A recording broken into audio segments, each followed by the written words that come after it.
वजीर आला सिंध सैयद मुराद अली शाह का रोहिड़ी सखर के इलाके में ऊंट की टांग काटने का नोटिस।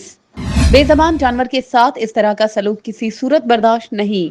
वजीर आला सिंध वजीर आला सिंध ने chairman district council Sukkur Syed Kumail Shah को ऊंट का इलाज कराने की हिदायत की। ऊंट के मालिक से सैयद कुमेल शाह का राब्ता और इलाज की खातरी। वजीर आला की हिदायत पर chairman district council Sukkur Kumail Shah ने मुख्तियारकार को जानवरों के डॉक्टर के साथ जाए बुकू पर भेज दिया। वजीर आला सिंध ने ऊंट का इलाज करके रिपोर्ट करने की हिदायत। तफसीलात के मुताबिक सालेपत के इलाके जुन्नू जी में मुलजमान ने ऊंट की टांग काट कर उसे जख्मी कर दिया। सालेपट के रेगिस्तान में अपने ऊंटों को घास खिलाने के बाद वापस आ रहे थे कि ये वाकया पेश आया। मुद्दई गुलाम मुस्तफा शंबानी का कहना है कि मैं अपने ऊंटों को तालाब में पानी पिला रहा था कि मुलजमान ने हमला कर दिया। मुलजमान का एतराज था कि हमारे ऊंट इनके फसलों में दाखिल हुए और इनका ये नुकसान हुआ।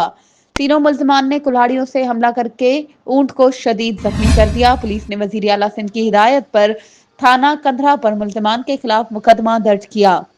मुलजमान की गिरफ्तारी के लिए उनके घरों का घेराव जारी है। पुलिस का कहना है कि वाकया गुज़िश्ता रोज पेश आया।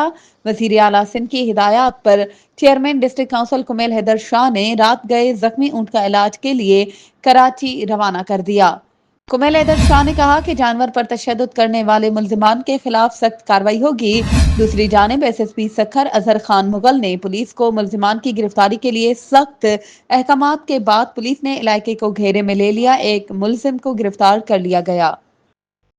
मजीद खबरों और अपडेट्स के लिए हमारे चैनल को सब्सक्राइब करें और बेल आइकन को प्रेस करना ना भूलें।